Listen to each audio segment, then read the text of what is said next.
when power is arbitrary, it starts to make you question it more because it doesn't seem to have that same legitimacy, that same mystique behind it. Because if every day, if you're that peasant and every day it's some new magic spell comes out, eventually when they start to get more ridiculous or more cumbersome, it leads the person to say, well, how does that work anyway? And what would happen if I didn't listen? And so you can see how there would be that original mystique around the ability to decree something like you described. But if you were to abuse that mystique, that kind of power, it starts to undermine it. And the failure of authority is one of the central aspects of this film. I'll say it, Matilda is a film. And in this film, you see many authority figures who don't exactly deserve their authority. I need to, and seeing into this, which I think it does, say something about a weird thing that occurs now. And I will bring this very directly into American politics. So we do base the rule of, we have the rule of law. That's something that we think highly of in this country, supposedly, which requires text to be written down, shuttled back and forth, agreed upon. There's a process and all that kind of stuff, right?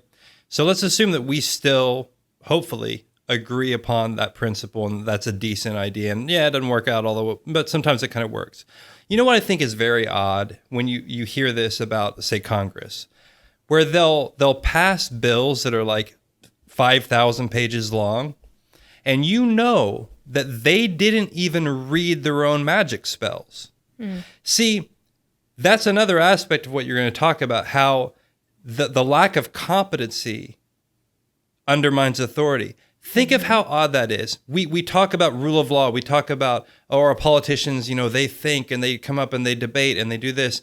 And then the fact is that almost none of them actually read, and of course the smaller bills and things they do, I'm sure probably, but it's an open secret, is it not, that they don't even read the entirety of these gigantic bills that they write? What does that do to a population who knows that, who understands that there is an extraordinary absurdity to that, that must undermine the authority of those people? It must. Yeah.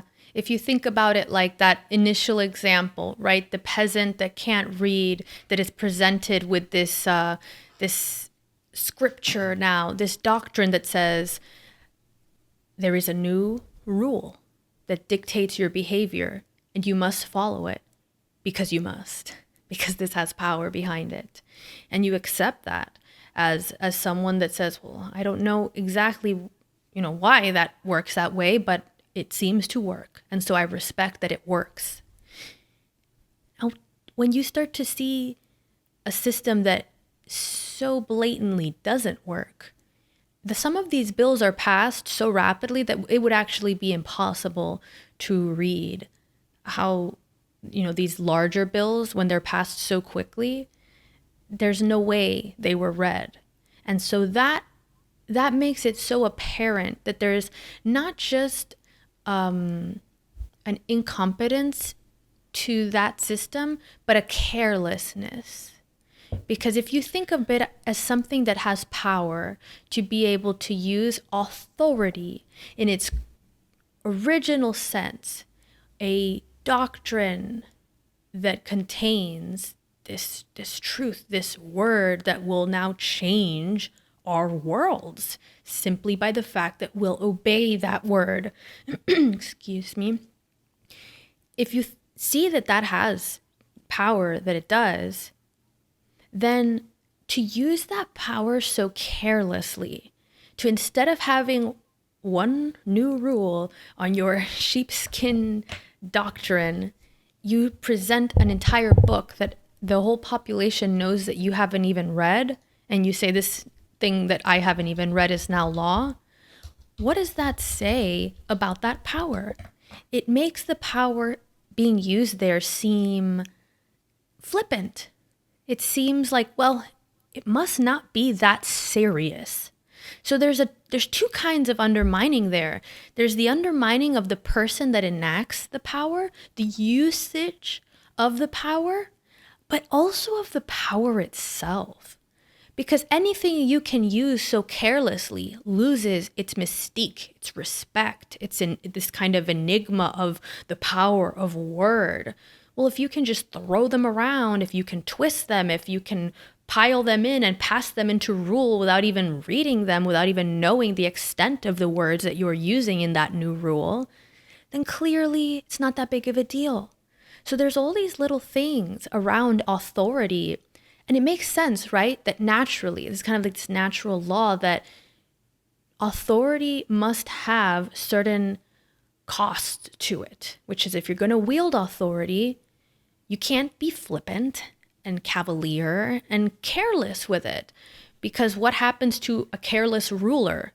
Eventually, they don't rule anymore. And so I think that there's this kind of rule book, this unspoken rule book for authority, for wielding authority.